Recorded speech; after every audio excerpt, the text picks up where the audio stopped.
네가 얘기한 그게 네. 바로 핵심이야. 이게 네. 뭐냐면 네. 일본은 이거를 그 합의문을 쓸 생각도 없고 앞으로도 쓰지 않는다. 이게 전략이다. 이렇게 얘기했거든. 왜냐하면 스피드가 중요하다. 이 중에서 제일 급한 게 뭘까?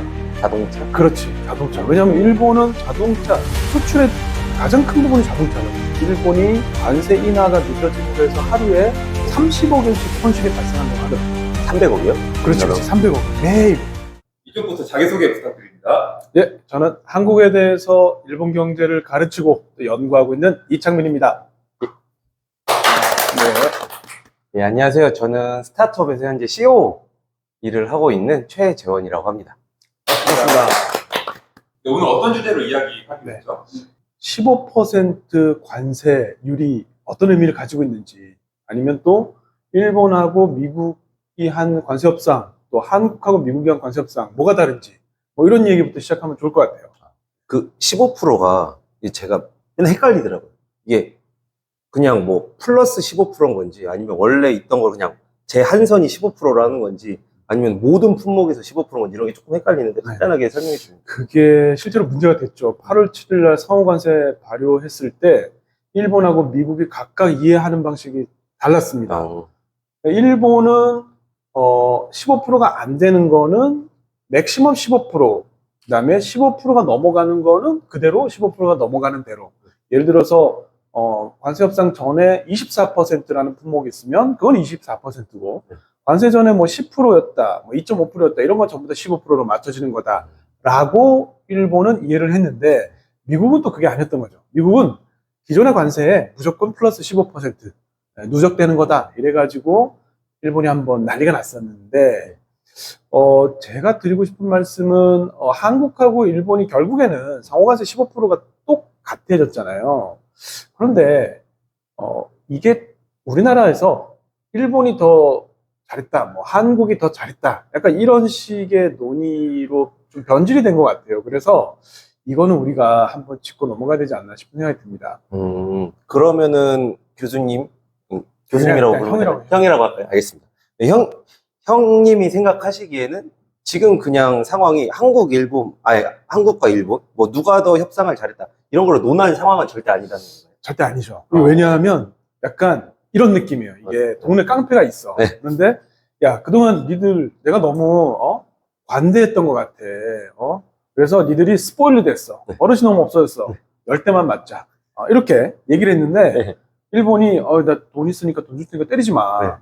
너 얼마 있는데? 네. 그러니까 처음에 나 한 4만 원 있는데 네. 이렇게 얘기하니까 걔네는 5만 5천 원 내고 5대만 맞자. 이렇게 한 거예요. 네. 근데 옆에 있던 한국이 저도 돈 드릴게요. 넌 얼마 있는데? 전 한 만 원? 2만 원? 네. 야, 그건 됐고 넌 3만 5천 원 내고 너도 5대만 맞자. 이렇게 해서 둘 다 맞은 거야. 그런데 한국에서는 야, 우리가 그래도 덜 뜯겼지 않냐? 라든지 5대 맞았는데 그래도 우리가 약간 좀 덜 아프게 맞은 것 같아. 뭐 이런 이야기로 비춰서 네. 사실은 미국이 가장 원하는 그림이 이 그림이에요. 무슨 말이냐면 한국하고 일본이 경쟁을 해서 죄수의 딜레마 상황이라고 하잖아요. 누가 먼저 협상하면 남은 예. 사람이 막 조급해져가지고 그렇죠. 다 빨리 하려고 하는 거. 이거를 미국이 원하는 거를 일본이 사실은 그 그림을 그냥 그려다 준 거일 수도 있어요. 거기에 한국이 끼워 맞춰진 거 아닌가 하는 생각이 들어요. 저는 근데 이게 또 이렇게 듣다 보니까 저도 그런 얘기를 좀 들었거든요. 이게 사실 일본이 좀 빠르게 안 했으면 한국이랑 같이 뭔가 좀 더 얘기하고 미국이랑 공동으로 약간 이렇게 뒤에서 한 다음에 같이 협상을 좀 더 좋은 조건으로 관세 협상을 할 수 있지 않았을까라는 얘기를 좀 듣긴 했는데 일본은 왜 이렇게 빠르게 했었을까요? 야, 그러니까 그게 일본의 작전이면서 어떻게 보면 러트닉 상무장관한테 다 말린 것 같은데 일본은 처음에 이렇게 생각했던 거야. 그 일본의 그 경륜 용어 중에 도프비키라는 말이 있어요. 네. 도프비키. 네. 우리 둘 다 일본에서 유학을 했으니까 도프비키가 뭐냐면 해주십시오. 경륜 용어인데 맨 앞에서 달리면서 그 바람을 막 맞으면서 뒤에 있는 선수들을 이끌고 가는 약간 페이스메이커 역할을 하는. 막아줘. 내가 일본이 미국의 토프비키가 되겠다. 내가 형님이랑 관세 협상 제일 먼저 해가지고 프레임을 내가 딱 만들어줄게. 가이드라인을 약간 그렇지. 제시해주겠다. 그 가이드라인을 가지고 다른 나라를 요리하면 돼. 내가 동맹으로서 가치를 증명하고 그 대신 나한테 뭐 페이버를 좀 줘. 뭐 품목관세 우리 면제해주고 네. 나만 좀 빼줘. 나만 빼줘 작전을 처음에 일본이 썼던 거야. 아, 일본이요? 네. 아주 비겁한 작전. 살짝 비겁하네요. 근데 이제 미국은 너만 빼줄 순 없고 너 약간 네가 원하는 게 뭐야? 너만 빼주긴 힘들고 네. 원하는 게 뭐야? 네. 그러니까 일본이 원하는 게 그러면 나는 관세 협상보다는 투자 협상으로 프레임 전환하고 싶어. 아, 투자로. 왜냐하면 일본은 이미 30년 동안 어마어마한 투자 대국이거든. 아. 그러니까 우리랑 비교하면 우리는 수출 대국, 예. 일본은 투자 대국. 일본은 경상수지 적자를 일본은 매년 어마어마한 경상수지 흑자를 거두고 있잖아. 예. 그 경상수지 흑자의 대부분이 소득수지야. 아, 근데 소득으로. 소득수지가 뭐냐면 예. 해외에 있는 자산에서 발생하는 배당이나 이자거든. 그러니까 네. 일본은 무역수지는 오히려 적자야, 적자. 예. 그러니까 수출해서 돈 버는 나라가 아니고 말하자면 월급쟁이가 아니고 건물주야. 근데 우리는 뭐냐? 네. 열심히 수출해서 돈 버는 나라야. 우리의 경상수지 흑자는 다 네. 무역수지잖아. 예. 그러니까 우리는 뭐 월급쟁이야. 일본은 건물주고. 그런데 지금 미국하고 한 협상 방식을 가만히 생각해 보면 네. 건물주한테 유리한 협상 방식이야. 그렇죠. 일본은 미국에게 이미 8천억 달러를 투자하고 있거든. 근데 거기서 5,500억 달러를 더 투자하는 거는 70% 정도를 더 투자한다는 거야. 할만한 거네요. 뭐 할만한 건 아니지만 그래도. 큰 금액이지만 그래도 자기들 구조에는 맞는 협상을 한 거지. 근데 우리는 미국에 지금 투자하고 있는 금액이 800억 달러도 채 안 돼. 일본의 10분의 1이란 말이야. 근데 우리는 3,500억 달러를 앞으로 투자해야 되면 400% 넘는 투자를 해야 되는 거야. 그러네요. 나는 이게 더 걱정이 뭐냐면 분명히 이제 최첨단 산업이 전부 다 미국에 건설될 텐데 우리는 산업 공동화되고 우리 일자리는 다 이제 없어지는 거 아니야. 네. 사실 이걸 또 고민해야 되거든. 일본도 사실은 이 부분이 고민이지. 그 의미에서 재훈이 네가 얘기한 대로 네. 미국하고 협상하기 전에 한국하고 일본이 뭔가 좀 더 이야기하고 암묵적으로 뭔가 논의해 볼 수 있는 그런 공간은 없을까? 뭐 이런 좀 아쉬움은 좀 있어. 알겠습니다. 그래서 저는 이제 이렇게 막 듣다 보니까 사실은 근데 이걸 계속 의문점이 생기는 게 저는 이제 공대생이거든요. 그러니까 숫자에 대해서도 조금 궁금한 게 우리가 원래 800억을 하고 있었다고 했잖아요. 그러면은 3,500억을 추가 투자라고 우선은 협상이 된 건가요? 아니면 뭐 일본 같은 경우도 7,000억을 하고 있는데 5,500억을 이 7,000억을 조금 이렇게 약간 섞어가지고 5,500억을 만들어서 이렇게 해도 되는 건지 막 이런 것들이. 지금 그 부분이 굉장히 애매한 상태야. 아. 왜냐하면 트럼프는 그냥 캐시로 싸주는 것처럼 얘기하잖아. 그렇죠. 맨날 X에다가 막 그냥 돈 달라고 하잖아요. 이거는 뭐 샤이닝 보너스야. 5,500달러 그냥 줘. 약간 이렇게 얘기하는데 네. 절대 그건 아닌 것 같아요. 왜냐하면 이 투자의 핵심은 네. 90% 이상이 민간이 한다고 돼 있거든. 아, 예. 그러니까 뭐 일본 정부나 한국 정부가 전적으로 투자를 하는 게 아니야. 네. 그러면 결국은 뭐냐면 한국의 기업들이 일본의 기업들이 미국에 투자를 하는 거고 그 펀딩을 하는 데 있어서 한국이나 일본의 정부 금융기관들이 융자나 융자보증 같은 도움을 줄 수 있는 거지. 그래서 지금 내가 볼 때는 트럼프가 그거를 아예 모르진 않은데 트럼프한테 중요한 게 뭐겠어? 뭔가 있어 보이고 지금 내가 잘하고 있다 이런 거 그렇지. 보여주고. 내년 선거가 네. 내년 중간 선거. 네. 본인 임기 동안에 내가 어떤 퍼포먼스를 보여서 마가들 지지자들에게 어떤 내가 이렇게 잘했어. 이런 거 보여줘야 되니까 그렇죠. 뭐 굉장히 블러핑을 하는 거지. 5,500억 달러 그냥 내가 현금으로 그냥 다 땡겨온 거야. 이건 미국인들을 위해서 내가 다 땡겨왔어. 일본 애들은 이제 앞으로 은행가가 될 거야. 근데 그게 잘 들어보면 말이 안 맞아. 왜? 은행가한테 돈을 뜯을 수는 없잖아. 그렇죠. 은행가가 돈을 뭐 빌려는 빌려주는 주겠지. 거죠, 사실은. 빌려는 드릴게. 네. 이거거든. 그래서 지금은 우리가 너무 트럼프의 SNS에 일희일비할 필요가 없고 사실 우리 둘 다 일본에서 유학했으니까 알지만 일본 애들이 잘하는 게 뭐야? 이게 막 하나하나 막 그 집요하게 파고들어서 네. 막 상대방이 막 질리게 만드는 이거 잘하잖아. 사실 협상의 기술이죠. 그러니까 트럼프하고도 앞으로 이렇게 난 될 것 같아. 트럼프 5,500억 달러 이렇게 얘기했을 때 잠깐만 형님 그거 5,500달러 주긴 하는데 잠깐만 이게 민간이 펀딩 해야 되고 시간이 좀 걸리고 누가 뭘 어디에 투자해야 될지도 아직 결정이 안 됐는데 잠깐만 있어 보세요. 뭐 이런 식으로 밀고 땡기고 하면서 미국은 미국대로 국내 정치 사정이 있을 거고 또 일본은 일본대로 있을 테니까 시간이 걸리지 않을까? 근데 우리도 일본처럼 이렇게 가야 되지 않을까? 당장 덥석 뭐 미국에 얼마를 투자하는 거를 고민을, 뭐 그게 우리 기업에게 유리하면 모르겠지만, 아까도 말했지만 나는 걱정되는 게, 정말 AI든 반도체든 2차 전지든 우리나라에 그게 투자가 됐으면 어땠을까. 반도체 팹을 몇 개를 지었을 텐데, 이런 생각이 드니까, 이 투자라는 거 조금 더 깊이 좀 생각해 봐야 되지 않나? 지금 시대가 경제안보 시대잖아. 예. 미국은 미국 국내에 온쇼어링, 예. 미국 국내에 최첨단 공장 지으려고 하고, 일본은 또 일본 국내 지으려고 하거든. TSMC도 유치하고, 라피더스라는 반도체 회사 짓고. 근데 우리는 자꾸, 해외에 뭐 투자하거나 이거를 고민을 할 게 아니고, 우리도 우리 대한민국 영토 안에 최첨단 산업들 생태계 만들어야 되거든. 이거 좀 더 심각하게 고민해야 되지 않나 싶은 생각이 들어. 그러면 어찌 보면은 우리가 일본이 조금 치사하게 먼저 나간 거를 어쩔 수 없이 따라가긴 했지만 이거는 좀 더 고민도 많이 해봐야 되고 사실은 해야 되고 사실 따져 보면은 그렇게 그 관세 협정할 때 지금 약간 다 되게 애매하잖아. 사실 완벽하게 뭐 그렇죠. 어떻게 하자라는 합의문도 없고 맞아요. 그것도 그냥 서로 그냥 한번 얘기한 걸로 이렇게 하자라고 한 거고 거기 이제 관세율만 사실 적용이 된 그렇지, 상태고 그렇지. 그 나머지 거 뭐 투자를 어떻게 하냐 이런 건 아무것도 안 정해져 아무것도 있어. 안 정해졌지. 그러면 앞으로 사실 이제 시작이네요, 사실 둘 다. 이제 시작인 거지. 따지고 그게 보면. 지금 네가 얘기한 그게 네. 바로 핵심이야. 이게 네. 뭐냐면 네. 당장 지금 8월 7일 날 상호관세 발효되니까 문제가 생기잖아. 네. 그래서 일본이 우리가 생각했던 그거 아닌데 미국은 아니야 그거야. 그래가지고 막 아카자와 대시 막 날라가고. 워싱턴 가가지고 막 하루 만에 막 바뀌고 해줄게 그대로 막 이렇게 하고. 근데 지금 문제가 결국에는 이게 계속 앞으로도 협상이 구체적인 어떤 내용을 둘러싸고 계속 일이 막 이렇게 될 건데 일본은 이거를 처음에 협상 그 합의문을 쓸 생각도 없고 앞으로도 쓰지 않겠다. 이게 전략이다. 이렇게 얘기했거든. 네. 왜냐하면 일본이 설명한 건 이거야. 첫 번째는 스피드가 중요하다. 일본이 지금 사실 상호관세 15% 낮추는 거, 뭐 자동차 관세 15%, 뭐 철강 관세 50%, 이 중에서 제일 급한 게 뭘까? 자동차? 그렇지, 자동차. 왜냐하면 일본은 자동차 수출의 가장 큰 부분이 자동차거든. 그래서 지금 얼마 전에 니케 신문 보니까 일본이 관세 인하가 늦어짐으로 해서 하루에 뭐 자동차 업계 전체적으로 하루에 예. 30억 엔씩 손실이 발생한다고 하더라고. 300억이요? 그렇지, 그렇지. 300억. 매일.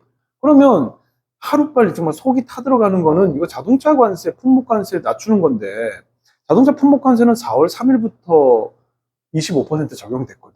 그 다음에 자동차 부품 관세도 5월 3일부터 적용돼서 지금도 하루하루 적자가 쌓이고 있단 말이야. 피해가 발생한다고. 그러니까 일본 입장에서 가장 중요한 건 상호 관세가 아니라 자동차 관세를 빨리 15% 낮추는 건데 이거 합의문 작성하면 시간이 또 걸려요. 왜냐면 영국이 합의 타결된 게 5월 8일인데 합의문 작성은 6월 16일이야. 너무 오래 걸려. 한 달 이상 걸린단 말이야. 그럼 여기서 또 뭐 자동차 관세 15% 낮추는 거 문서 작성하면 한 달을 더 걸리니까 일본은 그 지금 합의문이 중요한 게 아니고 하루빨리 트럼프가 행정명령으로 빨리 관세 낮춰라.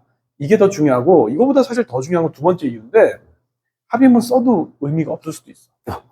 왜냐하면 영국이 미국하고 유일하게 합의문을 썼잖아. 근데 그 합의문이 무슨 어그리먼트가 아니고 무슨 딜이야, 딜. 딜. 영어로 DEAL. 예. 딜이란 말이야. 예. 이 딜이 뭐냐면 법적 구성력이 없다는 뜻이야. 우리 옛날에 WTO 시대에는 어떻게 했어? 뭐 둘 사이에 분쟁이 생기면 WTO에 제소하고 맞아요. 그럼 패널이 만들어져서 네. 서로 다툼을 하잖아. 네. 누가 맞나. 근데 그런 절차를 미국은 이제 지키지 않겠다는 거야. 그럼 뭐야 이거? 깡패네요. 깡패지. 파워 베이스드 룰인 거야.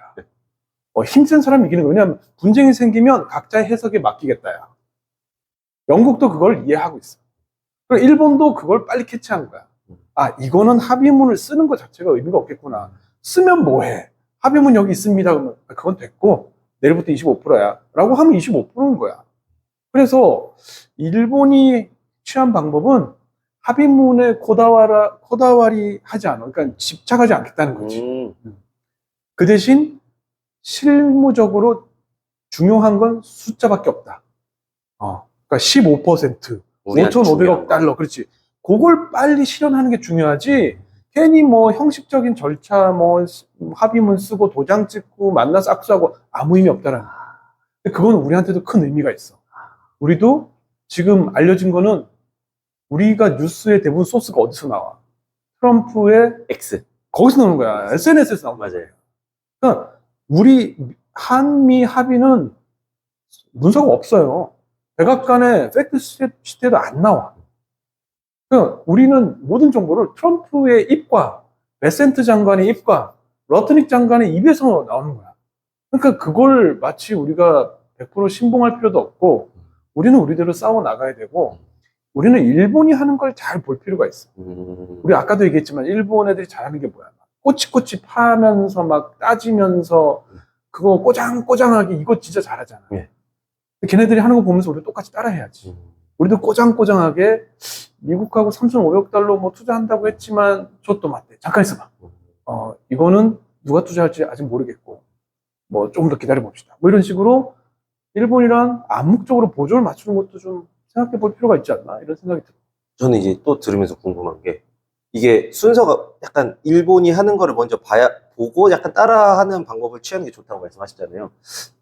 이게 어쩔 수 없이 일본이 먼저 협상을 했기 때문에 그런 건가요? 이제 우선순위가 미국도 일본을 먼저 그러니까 하는 건가요? 내가 일본을 보면 좋겠다라고 얘기한 거는 사실은 한국과 일본이 처한 특수관계 네. 때문인데 네. 트럼프가 그렇게 얘기했잖아. 트럼프가 지금 한국이든 일본이든 관세 똑같이 매기고 우리 15% 클럽 아니야. 네. 이게 내가 볼 때는 트럼프의 눈에는 한국과 일본이 거의 같은 종류의 국가로 인식이 돼 있는 거야. 그냥 이렇게 카테고라이징 돼 있는 거야. 그러면 한국이 만약에 먼저 뭘 하면 그게 기준이 돼서 일본을 압박할 거고 일본하고 먼저 뭘 하면 또 그게 기준이 돼서 한국을 압박할 거라고. 그러면 사실은 제일 좋은 방법은 한국과 일본이 한 편이 되면 제일 좋아. 계속 이제 뭔가를 서로. 그렇지. 근데 이게 우리가 경제학 이론에서 제수의 딜레마라는 상황이 있잖아. 게임 이론에서 그렇게, 그렇지. 한국하고 일본이 협상을 해서 가장 좋은 균형으로 가면 되는데 그렇게 안 되는 게 이론적인 결론이죠. 그렇죠. 결국 누군가가 먼저 자백하게 돼 있어. 지금은 일본이 먼저 자백한 거지. 제가 먼저 투자할게요.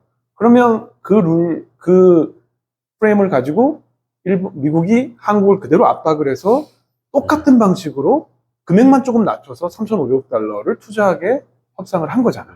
그러니까 앞으로도 아마 그렇게 될 가능성이 커서 안타깝지만 뭐 일본이 먼저 매맞으면 일본이 세대 맞으면 한국 일로 와 엎드려 너도 세대.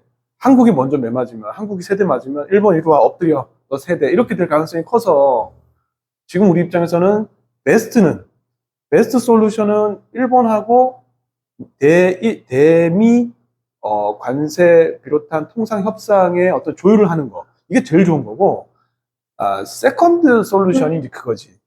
그렇게 안 된다면, 그래도 일본이 먼저 매맞는 거 보고, 우리도 일본이 꼬장꼬장하게 하면 우리도 거기에 맞춰서 좀 꼬장꼬장하게. 그러니까 암묵적으로 한일이 좀, 명시적인 협력은 못하겠지만, 암묵적 협력은 가능하지 않을까? 뭐 이런 생각이 좀 들어.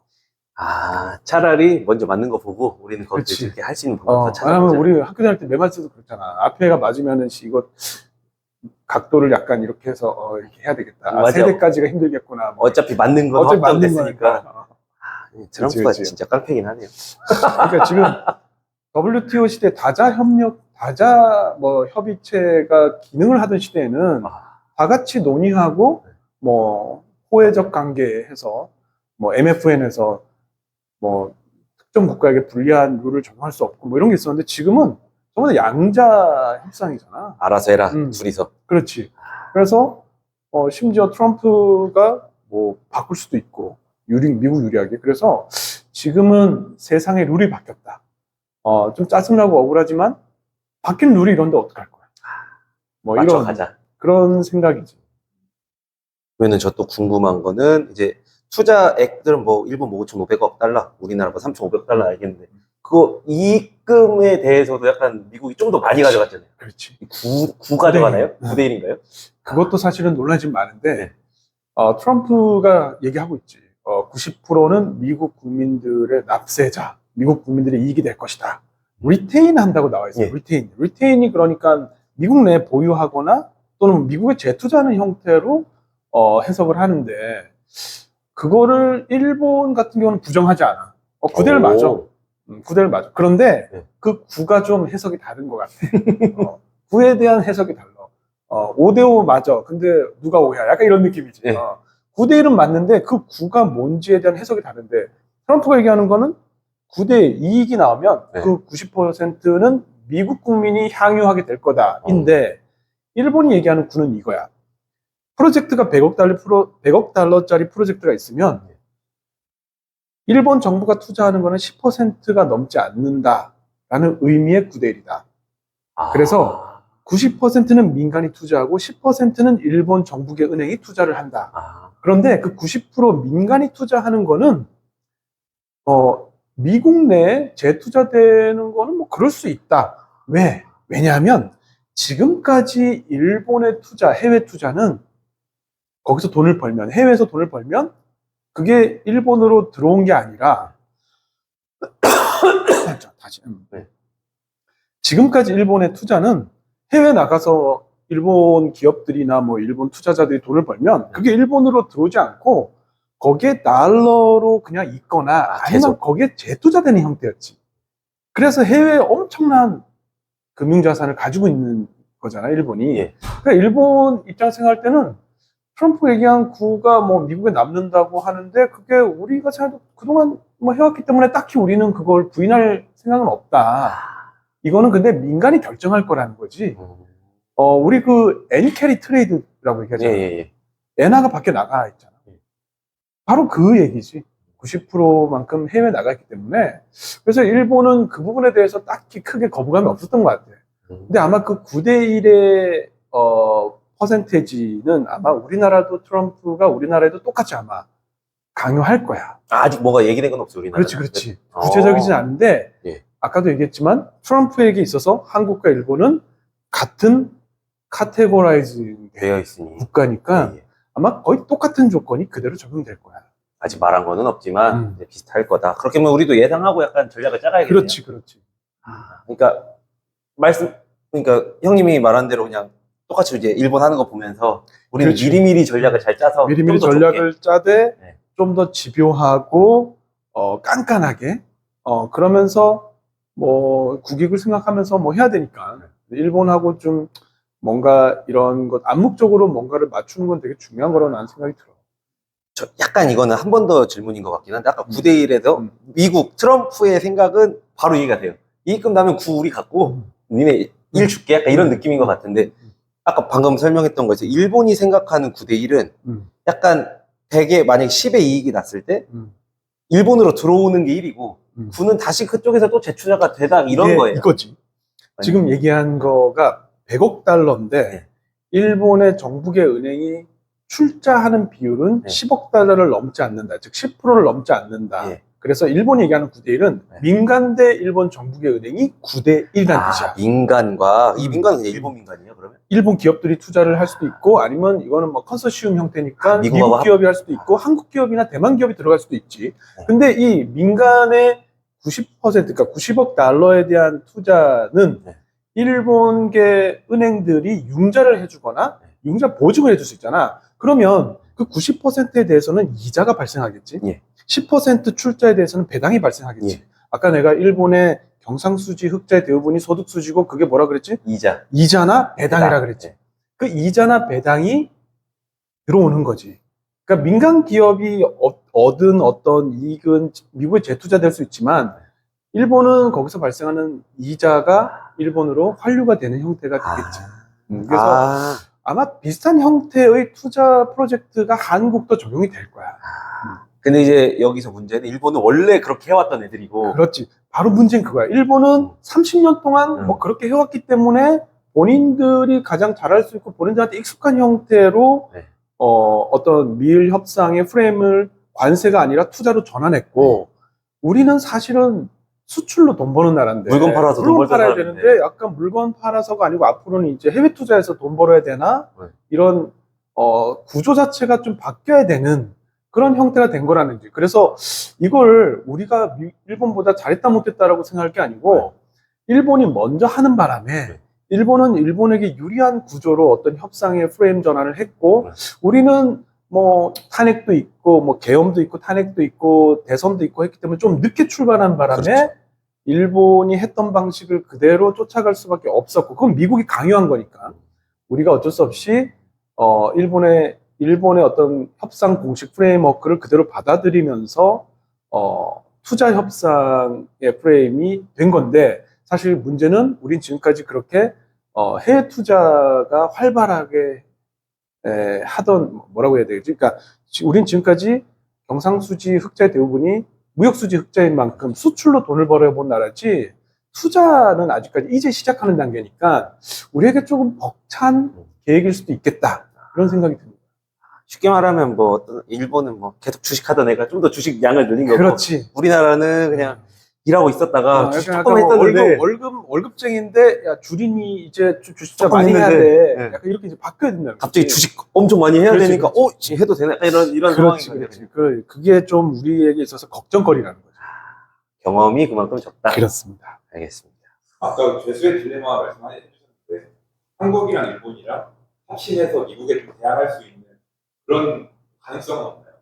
그게 이론상으로는 안 된다고 하는 게 죄수의 딜레마인데, 뭐 전혀 불가능하다고 저는 생각지는 않아요. 예를 들어서 한국과 일본이 뭐 EU 정도의 경제 공동체의 느낌이라면 충분히 대응이 가능하지. 근데 한일이 그렇게 되기는 쉽지는 않을 것 같아서. 그렇죠. 감정도 여러 과거사도 있고 하다 보니까 그러니까. 쉽지가 않네요, 그게. 알겠습니다. 그러면 이제 또 뭐 추가적으로는 궁금한 건데, 이제 일본 외교가 많이 치밀하다고 하잖아요. 그러면은 이제까지 쭉 말씀해 주신 거를 바탕으로 했을 때 일본은 잘한 건가요? 이번 관세 협상을 잘했는지. 일단 네. 우리가 확실히 짚고 넘어가야 될 게, 다섯 대 맞은 건 맞은 거야. 맞은 건 맞은 거죠. 네. 이거를 안 맞았다고 부인하면 안 돼. 맞은 건 거야. 맞은 거다. 맞은 건데, 네. 내가 볼 때 일본을 만약에 칭찬할 수 있다면 네. 이 포인트는 있는 것 같아요. 미국한테 얻어맞으면서 일본은 이제는 미국 형님하고만 잘 지내서는 안 되겠다. 내가 깜짝 놀란 게, 우리가 미국 시간으로 8월 22일 날 트럼프가 본인의 SNS에 뭐 미일 관세 협상 15%로 하기로 했다라고 했지만, 우리는 이제 한국 시간은 8월 23일 아침 8시였거든. 깜짝 놀랐거든요. 근데 그 8시에 그 미일 협상 내용이 발표되고, 그날 오후에 뭐가 있었냐면, 일본하고 EU하고 경제판 2+2, 경쟁력 동맹을 맺었어요. 이게 뭐냐면, 일본이 EU하고 이제 피해자 동맹을 맺은 거야. 너도 맞았어? 나도 맞았어. 우리 같이 동맹할래? 피해자 동맹이 됐는데, 중요한 게 내가 볼 때 세 가지가 있어. 그 첫 번째는 중국 의존도를 낮춰야 된다. 그래서 중국이 이제 히토류 수출 이거 막으면 끝나잖아. 일본도 미국도 한국도 끝납니다. 그러니까 중요 광물 공급망 우리 같이 구축하자. 일본하고 EU가 같이 하기로 했어. 두 번째는, 야, 이제 스페이스 X도 그렇고, 뭐 일론 머스크 회사가 뭐지? 그거 뭐 테슬라요? 테슬라가 네. 스페이스 X인가? 네, 테슬라랑 스페이스. 그치. 그러니까 미국의 어떤 우주항공 분야에 앞으로 시간이 지나면 미국의 우주항공 분야에 너무 의존할 것 같다. 그래서 다 먹을 것 같다. 그렇지. 그래서 EU하고 일본이 대규모 위성 네트워크를 함께 구축하기로 했어요. 미국 의존도를 낮추기 위해서. 그다음에 세 번째가 제일 중요한데, 일본이 그 CPTPP 있잖아. 예. 이거 EU 가입하라고 계속 러브콜 보냈거든. 네가 들어오면 미국 없는 세상에서 가장 규모가 큰 자유무역 지대가 완성돼. 그런데 폰데라이언 그 EU 집행위원장이 오케이 하답했어. 그러니까 EU가 CPTPP에 들어갈 수도 있고, EU와 CPTPP를 합친 더 큰 어떤 규모의 자유무역 질서를 만들 수도 있다고 얘기했거든. 일본은 지금 미국 없는 세상에서 살아남기를 준비하고 있는 거야. 그러니까 미국도 중국도 아닌 제3의 길을 조금씩 준비하고 있는 거지. 그리고 거기서 새로운 룰을 만들 때 내가 룰메이커가 돼서 새로운 자유무역 지대의 룰메이커로서 기능하겠다. 이거는 내가 볼 때 일본이 1905년 러일 전쟁 이후에 일본이 전 세계의 어떤 주요 국가 중에 하나가 됐거든. 120년 동안 일본은 룰메이커로서 계속 노력을 해왔어. 그러니까 그 DNA가 있는 것 같아. 지금 세상을 읽는 판을 보고 이제는 미중 갈등 사이에서 제3의 길이 의미가 있겠다. 그래서 EU하고 손을 잡고 새로운 어떤 무역 질서를 지금 만들려고 하고 있는 거예요. 이거 굉장히 큰 흐름이라는 생각이 들어요. 다음에 우리 이거 특집을 한번 해야 될 것 같아요. 저는 그러니까. 되게, 저도 잘은 몰랐거든요. 사실 이거는 전혀 뭐, 또 관심 있게 보긴 하지만, 네, 그렇게. 그래서 나는 일본이 1905년 러일 전쟁을 계기로 각성하기 시작했다는 생각이 들거든요. 제국 러시아한테 전쟁에서 자기도 모르게 이겨놓고, 우리도 할 수 있나? 그러면서 그 이후 120년 동안은 정말 전 세계 주요 국가로서 룰 만드는 데서 굉장히 앞장서왔거든요. 일본이 디지털 IT에 되게 뒤처져 있잖아. 근데 디지털 이 무역에서의 규정은 엄청 자유도가 높아. 우리보다. 그러니까 CPTPP 가입하려면 데이터가 국경을 넘어서 왔다 갔다 다 해야 되거든. 그게 다 가능한가 보네. 그렇지. 일본은 지금 그렇게 했거든. 그렇게 미국하고도 일미 디지털 무역 협정을 맺었어. 그래서 미국의 빅테크들이 일본에 투자를 하는 게 뭐 데이터 센터를 일본에 지어도 괜찮거든. 근데 우리는 구글 우리 지도 데이터 반출 약간 그렇죠. 안 되죠. 그 하잖아. 휴전이라서도 되지만, 일본 가면 구글 맵으로 다 되니까 다니는데 해외에 우리나라는 나가고. 안 되잖아요. 그러니까, 네이버 맵으로 해야 하잖아요. 그러니까 그게 우리가 디지털 무역 협정을 맺기가 좀 까다로운 그런 장벽들이거든. 근데 일본은 이 분야에 있어서 개방도가 훨씬 높아. 그러니까 되게 웃긴 거지. 얘가 디지털은 되게 뒤쳐져 있는데 연필 아직도 쓰고 막 도장 찍어야 되는데 규범은 엄청 높게 설정이 돼 있는 거야. 근데 사실 그게 제가 이제 막 공부하다가 보였을 때는 우리나라가 그렇게 약간은 막아져 있어서 네이버도 성장할 수 있었고 그치. 약간 그런 장점도 있었다고 하는데 앞으로는 조금 이게 근데 나는 이게 장점일까 싶은 생각이 드는데 우리 해외에서 공부할 때는 한글 안 쓰잖아. 한글 들어오면 뭐 다른 거 쓰다가 한국 들어오면 너무 불편한 거야. 한국만 한글 쓰니까. 또 한국만 뭐 네이버나 다음 쓰지 사실 전 세계에서 네이버 다음 안 쓰잖아. 안 쓰죠. 카카오톡도 한국만 쓰고 해외 나가면 또 안 쓰니까 이게 해외를 자주 왔다 갔다 하다 보면 한국이 섬이 돼 있어. 일본보다 더 섬이야.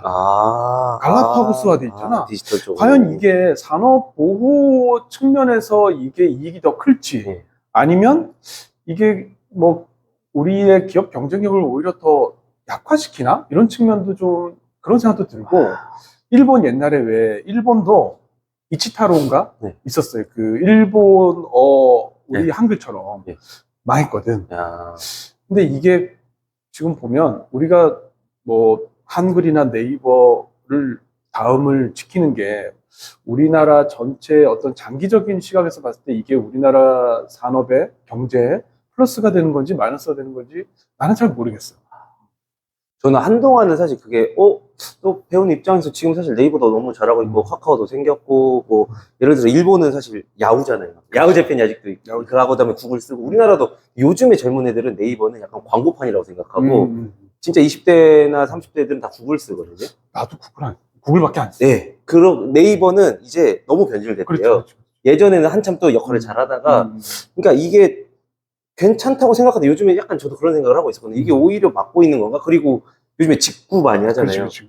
오히려 아마존 있는 일본은 더 쉬워요. 미국 거 사고 하는 게 아마존으로 해가지고. 맞아. 근데 우리나라는 우리가 검색하고 물론 그거에 관련된 서비스도 나오고 쿠팡에서도 뭐 해외도 해주곤 하는데 한 단계가 뭔가 더 있는 느낌은 살짝 들기는 합니다. 개인적으로. 그래서 이게 굉장히 앞으로도 딜레마가 될 것 같아. 근데 그렇다 그래서 뭐 미국 거대 플랫폼 기업들이 한국에서 마음껏 장사하고 세금도 안 내게 허락하는 게 그럼 한국 경제에 유리하냐? 그것도 아니고. 그렇다고 해서 한국 기업들을 마치 유치산업 보호를 하듯이 보호해주는 게 그럼 우리에게 유리한 거냐? 주주들한테는 유리하겠지. 근데 이게 과연 장기적으로 봤을 때 우리나라 경제에 도움이 될까? 어떨까? 사실은 나도 정확하게 뭐가 맞는지 모르겠어. 그 AI 관련돼서도 사실 개발을 어떻게 해야 되냐? 우리가 직접 원천 기술을 해야 되냐 말아야 되냐 막 이런 얘기도 많이 필요한 것 같은데 이거를 막으면서 해야 되는 건지 진짜 세계에서 1등을 할 수 있게 경쟁을 하면서 우리 걸 개발해야 되는 건지 차이인 것 같긴 하거든요. 그래서 나는 진짜 우리 공부가 좀 필요한 것 같고 이런 분야의 전문가들을 우리가 좀 모셔보자고. 앞으로요? 모셔서 좀 이야기를 들어야 될 것 같아요. 좋을 것 같아요. 앞으로 그러면은 그런 전문가들 있고 우리가 이렇게 질문하고 이런 식으로 저희가 콘텐츠를 만들어가고 정보를 전달해주면 좋겠네요. 그렇지. PD님 괜찮으시죠? 그렇게? 너무 좋습니다. 네. PD님이 많이 네, 열심히 그러니까 그 네. 섭외하고 다녀요. 섭외를 하셔야 돼요. 저희는 이제 목록만 네, 적어서 그렇지, 이런 분이 그렇지. 필요하다 이렇게 해서 전달을 드리면 리스트는 되겠네요. 우리 금방 아유, 작성하겠습니다. 알겠습니다. 네, 좋습니다. 그러면 오늘 첫 촬영이었는데 어떠셨는지 마지막 한마디만. 사실 저는 뭐 여기저기서 이렇게 방송국이나 이런 데서 촬영을 할 기회도 종종 있고 한데, 항상 갈증이 있었어요. 이렇게 좀 뭔가, 편하게 하고 싶은 이야기를 쭉 해보고 싶었어. 근데, 정말 이 좋은 기회가 될 것 같아서 앞으로 기대가 됩니다. 네. 네, 저는 되게 원래 일본에서 대학을 나오고 생활을 했기 때문에 뭐 일본에 대한 관심도 있었고 한일 관계라든지 이런 걸 좋아했었는데 이렇게 전문가인 형과 이런 얘기를 더 하면서 제 지식도 늘어나고 이런 일반적인 일본에 조금 관심 있는 20, 30대 아니면 40대, 50대 뭐 많은 분들이 있겠지만 젊은 분들 특히 젊은 분들한테 좋은 정보를 전 줄 수 있는 채널이 될 수 있을 것 같아서 많이 기대가 됩니다. 아무튼 너무 재밌었습니다.